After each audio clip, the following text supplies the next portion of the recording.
নমস্কার, আমি জয়িতা।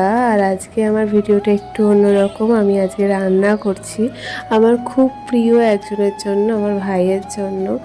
আজকে আমি আমার ভাইয়ের জন্য রান্না করছিলাম পোলাও আর পনিরের তরকারি। পনিরের তরকারিটা করবো বলে ওর মশলাটাই রেডি করছিলাম, যে মশলাটা বেটে নেব একসাথে।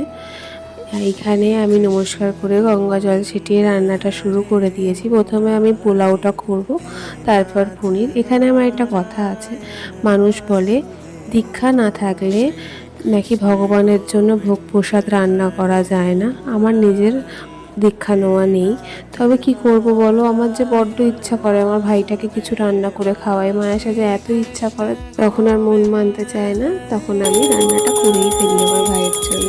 এই যে আমি আমার ভাইকে ভোগ নিবেদন করে দিয়েছি, ও খেয়ে নিক। আমি জানি না কেমন খেতে হয়েছে, ওকেই তোমরা জিজ্ঞেস করো। রাধে রাধে।